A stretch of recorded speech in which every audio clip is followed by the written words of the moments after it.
Before we dive in, drop a quick hi in the comments. It may seem small, but trust me, it really helps YouTube share this story with more sci-fi fans like us. I'd love to see who's watching. The coffee had gone cold 2 hours ago. Varn hadn't noticed. Admiral Cassius Varn stood at the observation rail of the UTN Harrow, watching Mirage 4 drift in the black like a dead eye.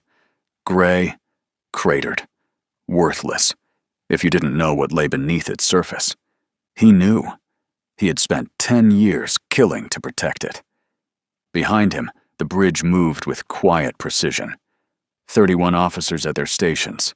Sensors, weapons, navigation, no wasted motion, no unnecessary sound. 10 years under his command had carved them into something efficient, something sharp. The Harrow herself was old, 12 years in service. Her hull carried scars from battles that had no names, only dates in the logs. Impacts that would have torn lesser ships apart had only left their mark here. Dents, scoring, layers of paint burned and reapplied. Keldrite held the rest together, distributed the force, absorbed what should have broken her. She was not pristine. She was proven.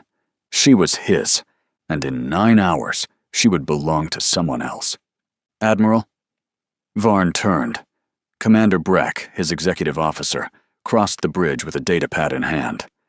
Breck was 43, built like a cargo loader, with hands that had seen manual labor before officer training. He had served under Varn for 6 years. Reliable. Unshakable. The kind of officer who made admirals look competent. Confirmation from Fleet Command, Breck said.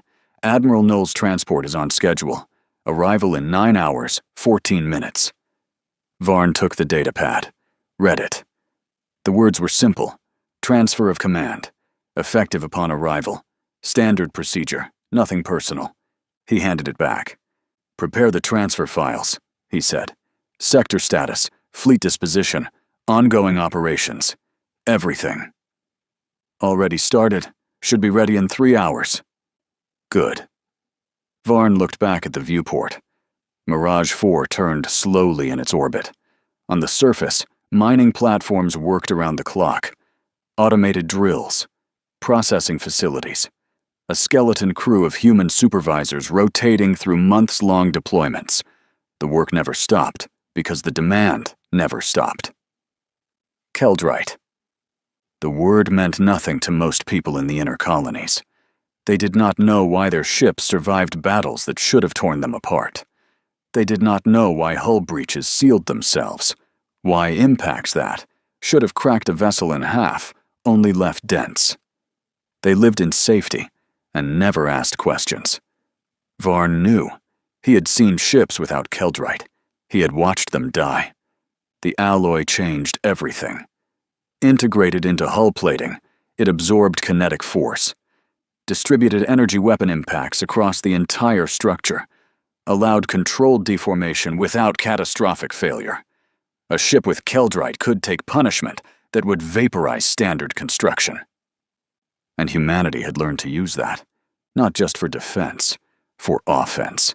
Close the distance, end the fight. That was the doctrine now.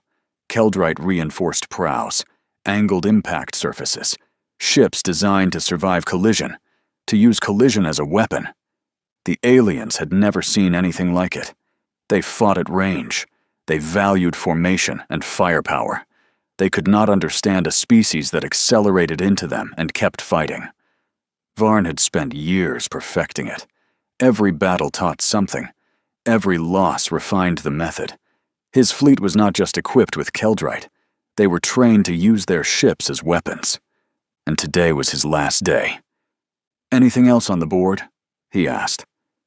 Quiet night, Breck said. Patrol groups report nominal. Mining operations running at 87%. Defense Station 3 is cycling a reactor maintenance. Back online in 4 hours. Station 4? Fully operational. Running combat drills this watch. Varn nodded. The orbital defense stations were the last line. 4 platforms ringing Mirage 4, each armed with enough firepower to gut a capital ship. They had never been tested by a serious assault.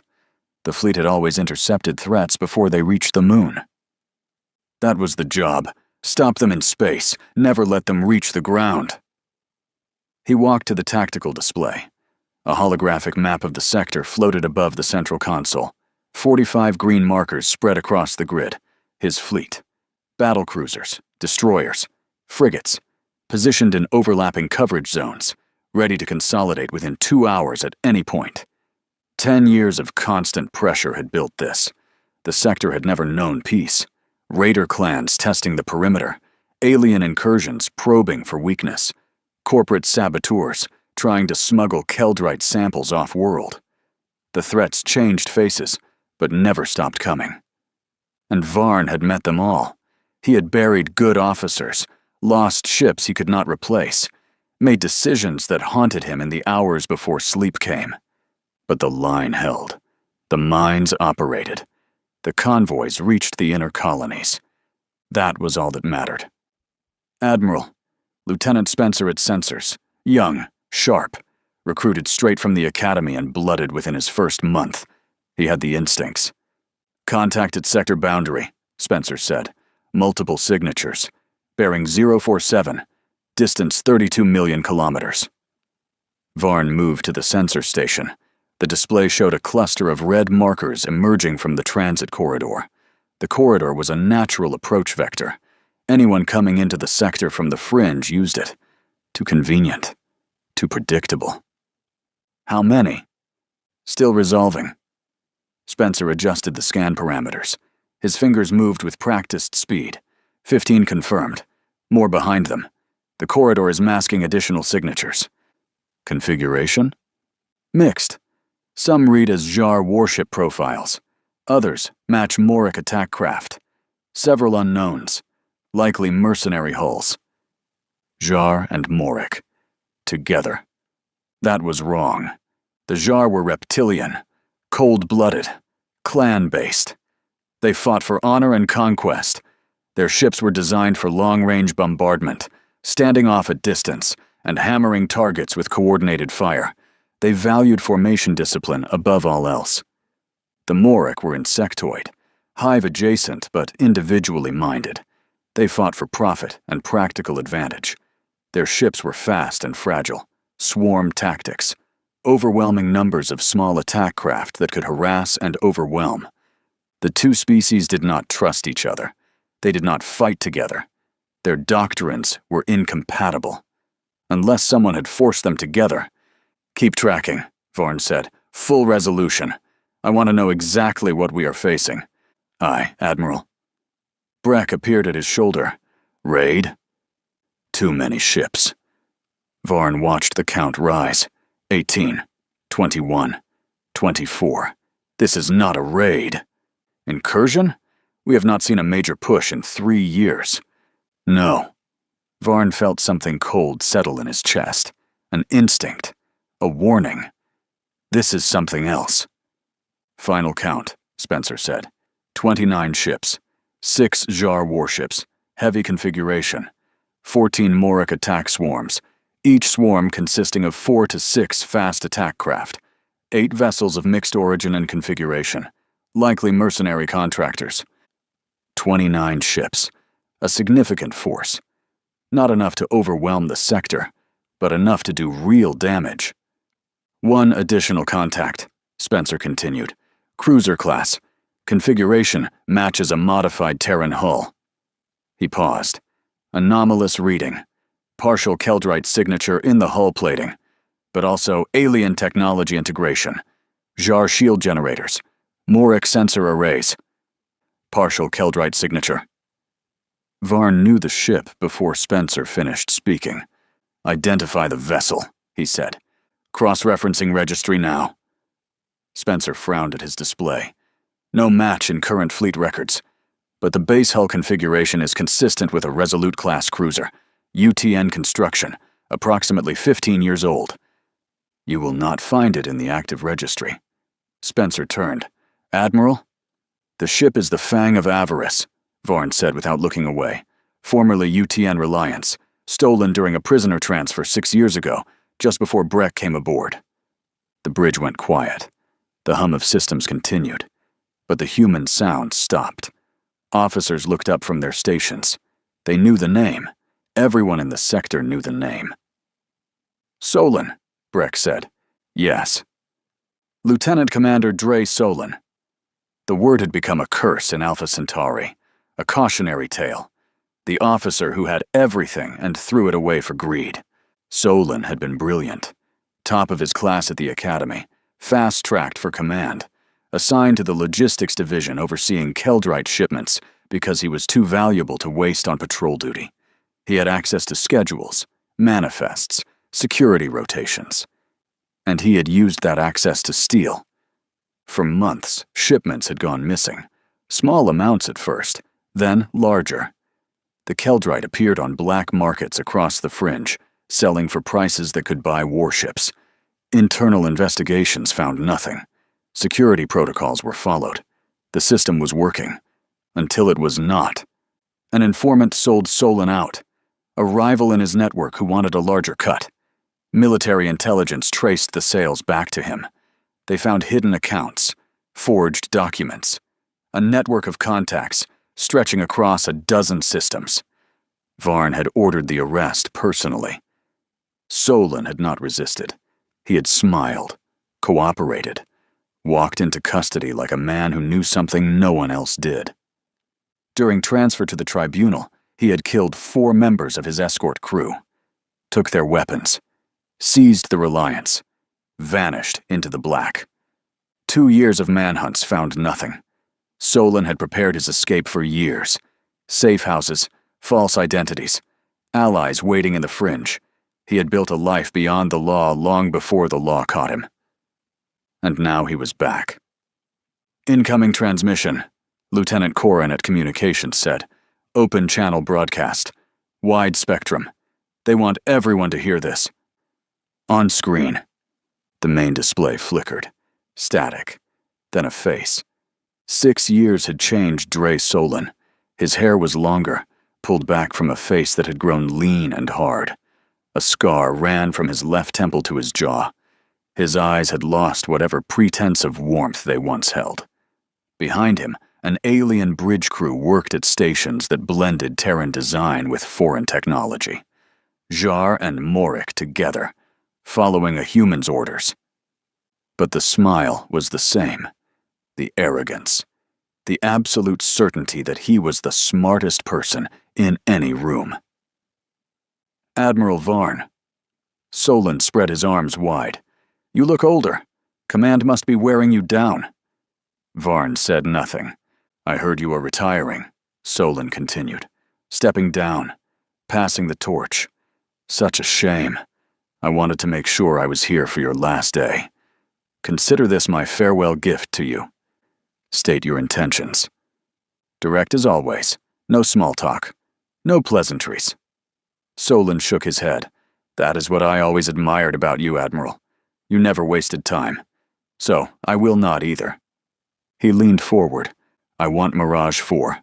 The mines, the refineries, the entire Keldrite operation. You will surrender the sector to my control. You will stand down your fleet, and you will present yourself aboard my ship to answer for what you did to me. What I did to you. You destroyed what I was building, my network, my leverage, everything I set in motion." Solon's voice hardened.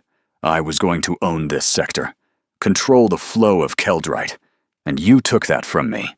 For what? Following rules?" He laughed. "The system is a cage, Admiral. I broke out. You stole from the fleet. You sold military assets to enemies. You murdered 4 officers. I survived." Solon's smile returned. "I did more than survive. I built something new. Look at my fleet, Admiral. Jar warriors who conquered star systems before humanity left its cradle. Morik hunters who have stripped 100 worlds clean. Mercenaries from every corner of known space. All of them follow me. All of them will fight for me." He sat back. "I am not a fugitive anymore. I am a warlord. And today, I am taking back what is mine." Varn studied the display. Behind Solon, the alien officers worked with coordination. The jar moved with reptilian patience. The Morik clicked and calculated. This was not a rabble of pirates. This was an organization. "You have 29 ships," Varn said. "I have 45. Spread across the sector. You will need time to consolidate. My fleet will reach Mirage 4 before half your ships can respond." Solon tilted his head. "I remember your tactics, Admiral. I served under you. I know how you think, how you position, how you react. You will do exactly what I expect. You remember. You are predictable, reliable. It is your greatest strength and your greatest weakness." Solon straightened. "Surrender Mirage 4. Face me personally, or watch your fleet burn. The choice is yours. You have 1 hour to decide." The transmission ended. The bridge was silent. Breck spoke first. "Orders, Admiral?" Varn turned to the tactical display. 29 red markers advancing in formation. Jar warships at the center. Morik swarms spreading on the flanks. Mercenary vessels filling the gaps. The fang of avarice at the heart of it all. 6 years. Solon had spent 6 years building this. Gathering allies. Collecting resources. Planning his return. He believed he had prepared for everything. He was wrong. 6 years was a long time. Things changed. Tactics evolved. The fleet that Solon remembered no longer existed. The man he remembered what no longer existed. "Fleet order," Varn said. "All ships to intercept formation. Hammer groups forward. Nail wings flanking. We meet them at the Mirage 4 approach corridor." "Full engagement?" Breck asked. "Full engagement." "Admiral, if we wait for Admiral Null, 9 hours is too long. Solon reaches the moon in 4 at his current acceleration. We intercept in 2. Varn looked at his executive officer. "He expects us to consolidate and defend. We will not. We will meet him in open space and end this before he reaches firing range of the stations." Breck nodded slowly. "Aye, Admiral. Signal all ships. Formation data to follow. I want every captain on tactical channel in 15 minutes." The orders went out. The bridge returned to motion. Officers relayed commands. Signals pulsed across the sector. The machine began to move. Varn stood at the command rail and watched the green markers begin to converge. His fleet, his people. They had trained for this, bled for this. Some of them would not survive the next 4 hours. That was the cost. That was always the cost. Solon thought he understood the enemy he was facing. The Admiral who had arrested him. The Admiral who had hunted him. Solon had prepared for the past. He was about to meet the present. 30 ships held position at the intercept point. Varn had pulled them together in less than 2 hours. The UTN Harrow sat at the center of the formation, her hull catching the distant light of Alpha Centauri's twin suns. Around her, the fleet had arranged itself with the precision of a decade's drilling. Hammer groups forward. 3 clusters of heavy ships, each built around a battlecruiser with destroyers flanking. Nail wings spread on either side. Frigates in tight formations, ready to sweep and finish. Varn stood at the command rail and watched the tactical display. 29 red markers approached. 4 hours had become 2. 2 had become 40 minutes. "All captains on tactical channel," Breck reported. "Standing by for orders." Varn keyed his comm. The channel opened. 30 commanding officers listened. "This is Varn." He did not raise his voice. He never did. "You have seen the enemy composition. Jar warships at the center. Morik swarms on the flanks. Mercenary vessels filling the gaps. 1 modified cruiser with partial Keldrite reinforcement at the heart of their formation." He paused. "Let them absorb it." "The enemy commander is Dre Solon, former lieutenant commander, traitor, murderer. He believes he knows how we fight. He is wrong." On the display, the red markers continued their advance. Standard approach formation. It was a textbook formation, designed for range engagement, designed to keep enemies at distance, while concentrated firepower tore them apart. It was exactly what Varn wanted to see. "We will not engage at range," he said. We will not trade fire. We will close the distance and end this fight in close quarters. Hammer groups will punch through their center. Nail wings will prevent flanking and pursue any ships that attempt to retreat. He could imagine the reactions. Some of his captains had served under him for years. They knew the doctrine. Others were newer, transferred in from sectors where combat meant exchanging salvos across millions of kilometers. Keldrite holds, Varn continued. Our ships are built to take impact. Theirs are not. Use that. Hit them. Keep hitting them. Do not stop until they break. A voice came through the channel. Captain Rennick of the battlecruiser Torrent. Veteran. Reliable. Admiral. Rules of engagement on the flagship. The Fang of Avarice is mine. Harrow will handle it. Focus on the escorts. Understood. Varn closed the channel. The fleet knew its orders. Now they would execute. Breck moved closer. Solon will open fire the moment we enter range. Jar weapons are accurate at distance. We will take damage on approach. We will take damage, Varn agreed. We will keep moving. And if he targets the Harrow specifically? He will. Varn looked at his executive officer. The hull will hold. It always has. Breck nodded. 6 years of service had taught him when the Admiral had made his decision. On the display, the distance counter dropped. 30 million kilometers. 25. 20. Weapons range in 4 minutes, Lieutenant Spencer reported. Enemy formation is maintaining approach speed. No deviation. Solon was confident. He expected the humans to behave as they always had. Consolidate, defend, trade fire at range. Attrit. He did not know that everything had changed. All ships, Varn ordered. Ahead full, attack speed. The fleet surged forward. The first salvo came at 18 million kilometers. 6 Jar warships fired in perfect synchronization. Plasma lances, heavy particle beams, guided munitions that tracked and adjusted. The barrage lit up the void like a second sunrise, converging on the human formation with mathematical precision.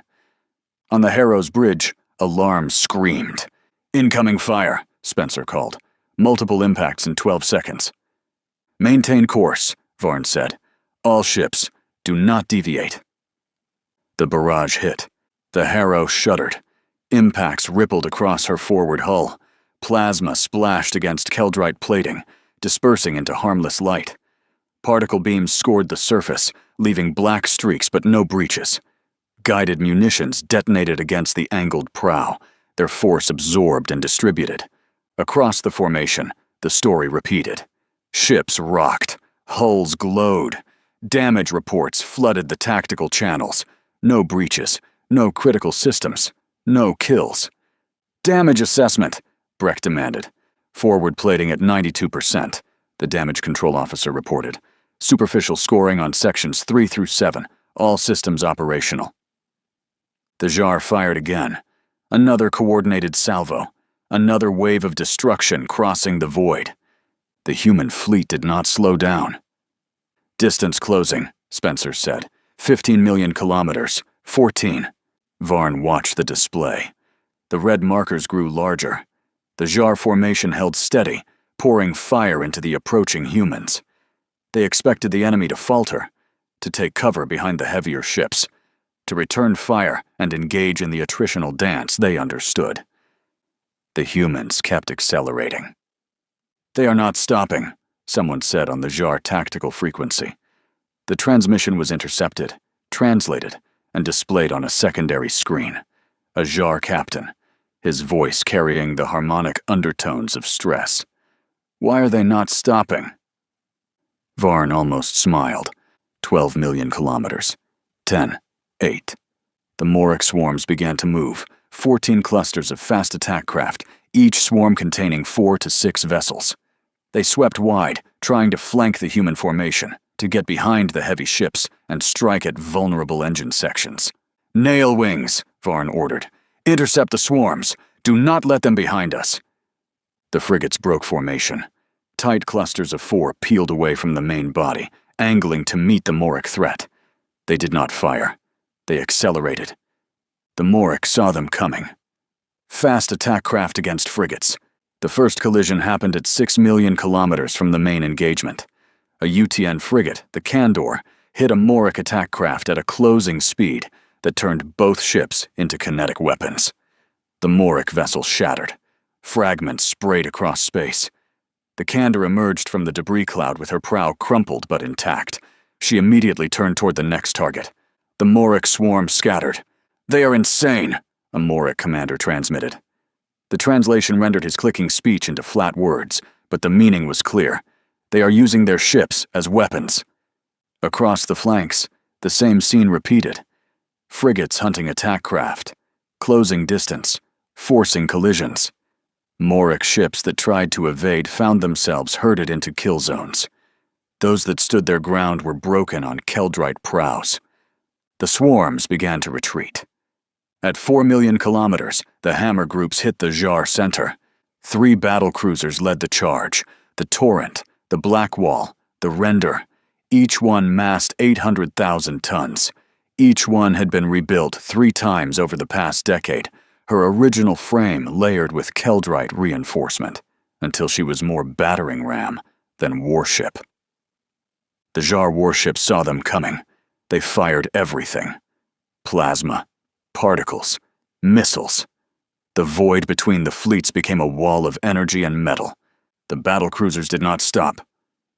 The Torrent hit first.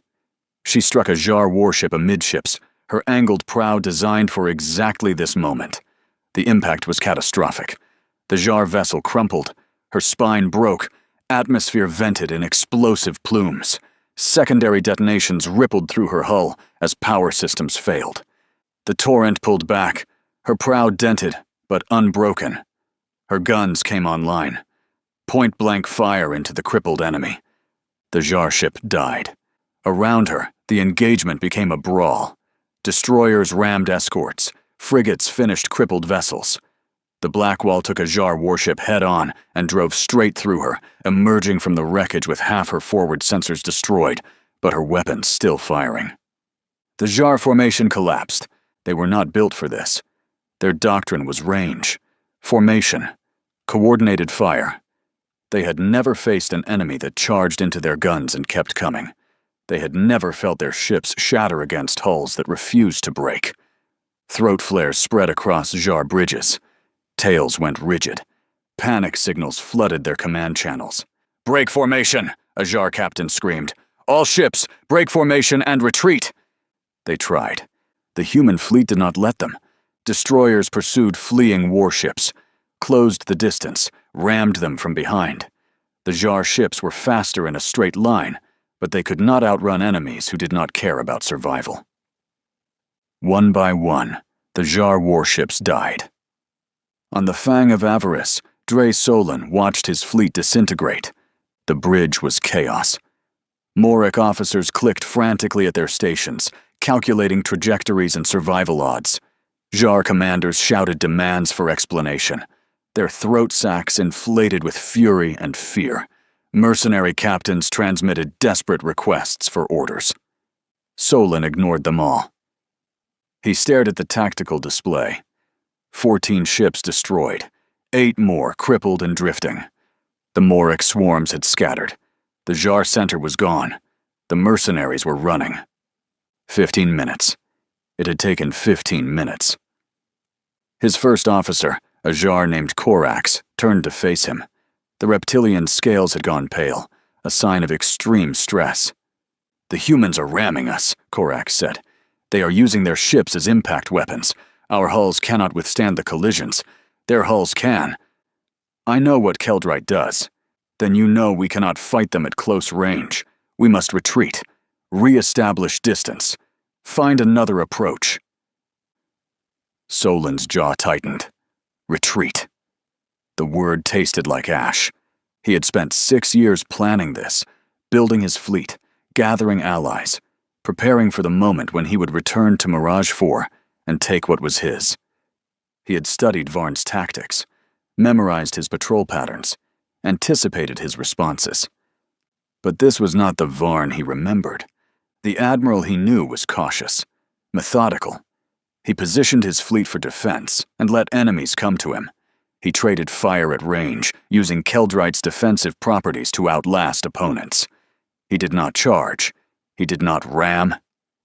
This Varn closed distance like a predator. This Varn used Keldrite as a weapon, not a shield. This Varn had built a fleet that treated collision as doctrine. 6 years of evolution that Solon had never seen. His intel was outdated. His preparations were useless. His allies were dying. "Orders," Corax demanded. "What are your orders?" Solon looked at the display. The human fleet was consolidating, finishing crippled ships, reforming for the next push. The Harrow sat at the center of the carnage. Varn was waiting. "Mirage 4, Solon said. "We make for Mirage 4. The orbital stations? If we reach them, we can use them as cover. Force a standoff. Negotiate." Solon's hands clenched. "We still have the Fang. We still have shields. We can survive long enough to find another way." Corax's throat flared. "You want to hide behind their own defenses?" "I want to survive." Solon turned on him. "Do you have a better option?" The Jar said nothing. His tail curled tight against his leg. Fear. "Signal all remaining ships," Solon ordered. "Full acceleration toward Mirage 4. We break through or we die trying." The orders went out. The remnants of Solon's fleet turned toward the moon. 7 ships. The Fang of Avarice. 3 Jar warships, damaged but mobile. 2 Moric swarms, reduced to half strength. 1 mercenary vessel that had not yet fled. They ran.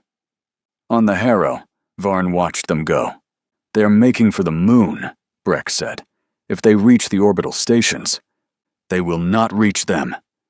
Varn keyed the fleet channel. "All ships, pursuit formation. Cut them off before they reach Mirage 4. The flagship is mine.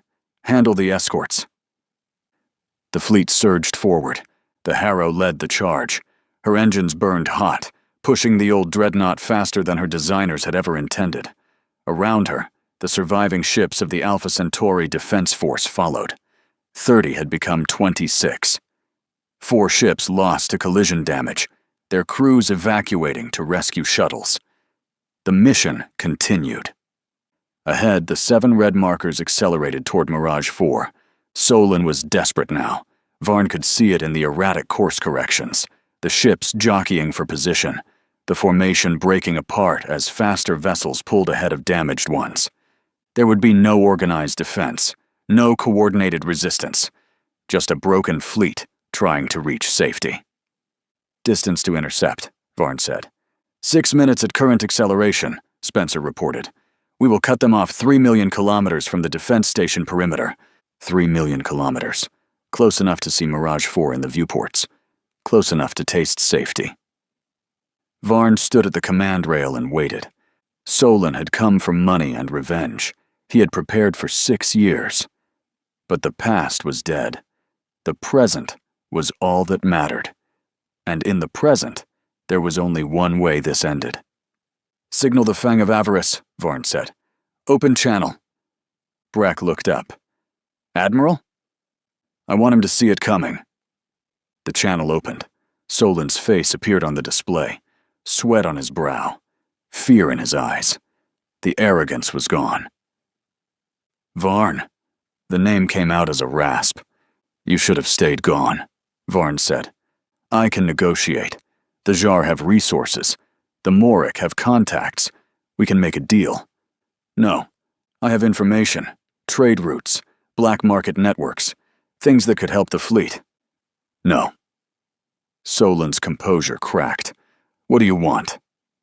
Varn looked at the man who had stolen from his fleet, murdered his people, spent 6 years building an army to take what was not his. "I want you to understand," Varn said. "You prepared for the man I was. You should have prepared for the man I became." He cut the channel. "All ships," he ordered. "Close the distance. End the fight." The Jar made their stand at 2 million kilometers from Mirage 4. 3 warships. Damaged. Their captains knew they would not survive. They turned to face the human fleet anyway. Honor demanded it. Clan law demanded it. They would die with their weapons firing. Varn respected that. It did not change anything. "Hammer Group," he ordered. "Finish them." The Torrent led the charge. She had taken damage in the first engagement. Her port side was scorched black, sensor arrays torn away, secondary weapons offline. She was still the deadliest thing in the void. The Jar opened fire. Plasma lances reached across the darkness. Particle beams carved lines of light. Everything they had left concentrated on the approaching battlecruiser. The Torrent did not slow down. She hit the first Jar warship at an angle, her reinforced prow catching the enemy vessel just forward of the engine section. The impact sheared the alien ship in half. The front section tumbled away, venting fire and bodies. The rear section detonated as the reactor lost containment. The Torrent pulled back, turned, acquired the second target. The remaining Jar warships tried to flank her. The Blackwall intercepted one. The Render took the other. 2 more collisions. 2 more kills. The Jar died as they had lived, fighting to the last. Their throat sacs were still flared when the vacuum took them. On the Harrow's bridge, Varn watched the red markers disappear from the display. 3 more ships gone. The Jar contribution to Solon's fleet had been erased. "Morek swarms are scattering," Lieutenant Spencer reported. "Multiple vectors. They are not regrouping." "Let them go." Breck looked up. "Admiral? They are broken. No command structure, no flagship to rally around." Varn kept his eyes on the display. "Pursuit would cost us ships we need. Let the Void have them." The Morek fled into the black. Clusters of fast attack craft burning hard for the outer system, for the transit corridors, for anywhere that was not here. Their commanders had calculated the odds and decided that survival outweighed profit. There was nothing left to fight for. "The mercenary vessel is signaling," Lieutenant Corrin reported. "They are requesting terms of surrender." "Accepted. Boarding teams when the area is secure. Take them as a prize." 1 ship. 1 crew of opportunists who had bet on the wrong side. They would face tribunal. Some would be imprisoned. Some would be executed. The law was clear on piracy. But that was for later. Now, there was only 1 target left. The Fang of Avarice. Solon's ship hung in the void like a wounded animal. She had taken damage during the retreat. A destroyer had clipped her stern, tearing away a section of hull plating. One of her engine pods was dark. Atmosphere vented from a dozen small breaches, the emergency seal struggling to contain the damage. But she was still alive. Still dangerous. Her Jar shields shimmered around her hull, energy barriers designed to disperse incoming fire. Her Morek sensor arrays swept the battlefield, tracking every human ship with predatory precision. Her hybrid weapons charged, Terran guns and alien energy projectors ready to fire. Solon had built her to survive, to fight above her weight, to blend human resilience with alien technology. It would not be enough. "All ships hold position," Varn ordered. The fleet acknowledged. They formed a perimeter around the engagement zone. Damaged vessels pulled back for emergency repairs. Rescue shuttles moved through the debris field, searching for survivors. The battle was over for them. For Varn, it was not finished. "A head full," he said. "Close the distance."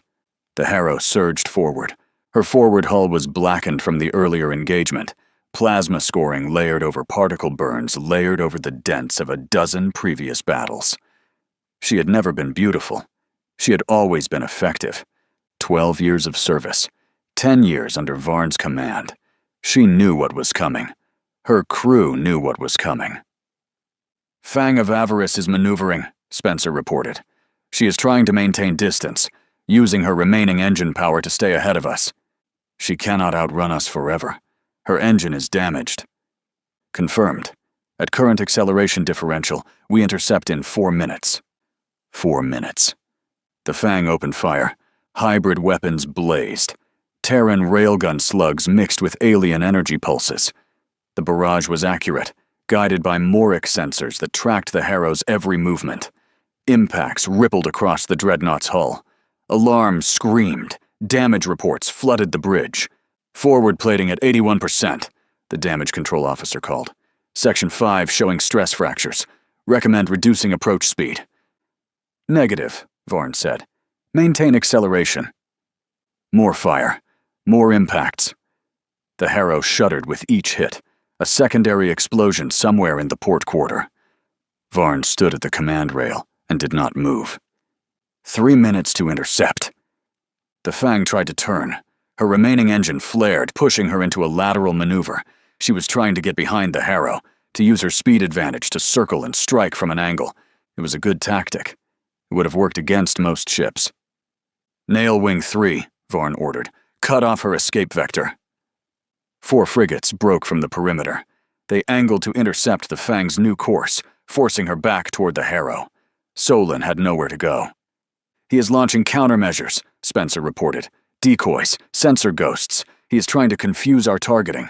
Ignore them. Visual tracking only. I can see his ship. The viewports showed the Fang of Avarice clearly. A dark shape against the stars, her shields flickering with each hit she absorbed. She was close enough now to see the details. The modified hull, the alien additions, the keldrite plating that Solon had not stripped away. Partial reinforcement. Enough to survive glancing blows. Not enough to survive what was coming. 2 minutes. The Fang fired everything. Railguns, energy weapons, missiles. A desperate barrage meant to cripple, to slow, to buy time that did not exist. The Harrow took it all. Her hull screamed. Her systems flickered. Somewhere deep in her structure, something important broke. She kept coming. Forward plating at 63%. Section 5 has breached. Emergency seals holding. Casualties reported on decks 4 through 7. Breck moved closer. Admiral, if we take much more... We will not, Varn's voice was firm. We'll finish it. Now! The Harrow's engines roared. Every reserve of power fed into acceleration. The old dreadnought leaped forward, her battered hull aimed directly at the Fang of Avarice. 1 minute. Solon's ship tried to evade. Too slow. Too damaged. The frigates had boxed her in, and the Harrow was coming too fast to escape. 30 seconds. On the Fang's bridge, Solon saw the dreadnought filling his viewports. He finally understood what he was facing. 15 seconds. Varn gripped the command rail. All hands, brace for impact. The Harrow hit the Fang of Avarice at full ramming speed. The collision was violence made physical. 2 ships, each massing hundreds of thousands of tons, meeting at a combined velocity that turned metal into liquid and structure into chaos. The Harrow's reinforced prow struck the Fang amidships, punching through the Jar shields like they were not there. Keldrite met keldrite. The Fang's partial plating held for a fraction of a second. Then it failed. The impact crumpled the pirate ship's midsection. Hull plates tore away. Internal structures collapsed. Atmosphere exploded outward in a white cloud that froze instantly in the void. The Fang's spine broke. The Harrow drove deeper. Her prow buried itself in the enemy vessel, locking the 2 ships together in a fatal embrace. Momentum carried them forward, spinning slowly, debris trailing behind them like a comet's tail. On the Harrow's bridge, the lights flickered. Consoles sparked. Officers picked themselves up from the deck where the impact had thrown them. Varn had not moved. His hands were still on the command rail, knuckles white. Damage report. Breck was bleeding from a cut on his forehead. He checked his console. Forward sections 1 through 4 are gone. Prow is destroyed. We are locked into the enemy vessel. Structural integrity at 41%. Engines offline. Weapons. He paused. Weapons are still functional. Good. Varn looked at the viewports. They showed the interior of the Fang of Avarice. Twisted metal. Floating debris. Bodies drifting in the vacuum. Somewhere in that wreckage, Dre Solon was dying. Target the enemy bridge, Varn said. All available weapons. Fire. The Harrow's guns spoke. Point-blank range, maximum power. Railgun slugs and energy pulses tore into the Fang's forward section, shredding what remained of her command structure. The firing lasted 12 seconds. Then silence. Target destroyed, Spencer reported. His voice was steady, but his hands were shaking. No life signs detected on the enemy vessel. Varn released the command rail. His fingers ached. Signal the fleet. Engagement complete. Begin recovery operations. The next 6 hours were work. Rescue shuttles moved through the debris field, searching for survivors. There were few. The collision engagements had been decisive, and vacuum was unforgiving. Human crews were recovered where possible. Alien crews were left for later collection, their bodies drifting among the wreckage of their ships. The Harrow could not move. Her prow was still embedded in the fang of avarice, the two ships fused together by the force of impact. Engineering teams worked to separate them, cutting through twisted metal with plasma torches. Varn did not wait on his bridge. He walked the ship. Deck 4 had taken heavy casualties. A hull breach during the final approach had killed 11 crew members before the emergency seals engaged. Their bodies had been recovered, laid out in the cargo bay with military precision. Varn stood before them. He did not speak. He memorized their faces.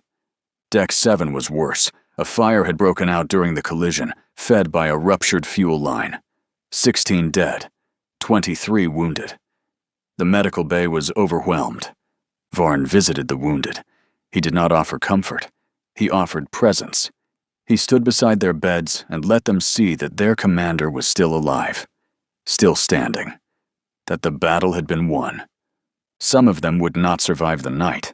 They knew it. He knew it. He stayed anyway. By the time he returned to the bridge, his uniform was stained with smoke and other men's blood. Breck had a fresh bandage on his head. The crew was exhausted, but functional. Casualty report, Varn said. 4 ships lost. UTN Candor, UTN Vanguard, UTN Spectre, UTN Relentless. Breck read from his datapad. Total personnel losses. 347 confirmed dead. 89 missing, presumed dead. 212 wounded. 63 critical. 436 people. The cost of victory. Varn absorbed the numbers. He would carry them. He always did. Enemy losses? 29 ships destroyed or captured. 1 vessel surrendered. Estimated enemy casualties exceed 4,000. Breck looked up. Dre Solon confirmed killed. Body not recovered, but bridge section was completely destroyed. No survivors. No survivors. No last words. No dramatic confrontation. Mirage 4 status? Secure. Mining operations resuming. Defense stations report no damage. The mission was complete. The line had held. Admiral Tarek Knoll arrived 9 hours and 14 minutes after his original scheduled time. His transport had received word of the battle and accelerated to maximum speed, but the engagement was over before he crossed the sector boundary. He arrived to find a debris field, a crippled flagship, and a fleet conducting recovery operations. Varn met him in the Harrow's shuttle bay. The space was functional again, though scorch marks still stained the deck, and the smell of smoke had not fully cleared. Knoll was younger than Varn, 53, ambitious. He had commanded a patrol sector in the outer colonies, earned commendations, built a reputation. He was ready for a real posting. He was about to get one. Admiral Varn. Knoll saluted. I see I missed the excitement. You arrived on schedule, Varn said. The situation resolved itself. Knoll looked around the shuttle bay, at the damage, at the crew members still working to clear debris, at the bloodstains that had not yet been cleaned. The reports say you engaged a fleet of 29 ships, destroyed them all, lost 4 of your own. Correct. And the enemy commander was a former UTN officer, a traitor. Also correct. Knoll met his eyes. That must have been personal. Varn considered the question. Was it personal? Perhaps. It did not matter. It was the mission, Varn said. The sector is secure. The transfer files are ready. Command is yours. He held out a datapad. The transfer of command. A signature and a timestamp. 10 years reduced to a document. Knoll took it. Signed it. The timestamp registered. Admiral Cassius Varn was no longer in command of the Alpha Centauri sector. Any advice? Knoll asked. Varn looked at the younger man. at the ambition in his eyes, at the confidence that had not yet been tested by a decade of constant war. "The sector is never quiet," Varn said. "Do not expect peace. Prepare for the next fight. It is always coming." "Understood." Noel glanced at the shuttle bay doors. "What happened here today, Admiral? The battle. The losses. How would you describe it?" Varn thought about the question, about the 4 ships lost, the 436 dead, the traitor who had returned to take what was not his and found only destruction. He thought about 10 years of raids and incursions and probing attacks, 10 years of burying good officers, 10 years of holding the line. "It was a normal day," he said. Noel blinked. He did not understand. He would, eventually. The sector would teach him. Varn walked past him, toward the shuttle that would take him away from the Harrow, away from the fleet, away from the sector he had protected for a decade. Behind him, the work continued. Recovery operations, repairs, preparation for the next threat. Varn boarded the shuttle. The hatch closed. The engines engaged. He did not look back. Hey there, space human. I'm really curious about your thoughts on this video. Drop a quick comment and let me know what's on your mind. Or just say hi if you prefer. Either way, I'd love to hear from you. Also, remember to check the pinned comment. Trust me, it's worth a look. Oh, and one last thing. I've chosen another video for you to watch. Just click the card here, or here if you want the whole playlist. See you there.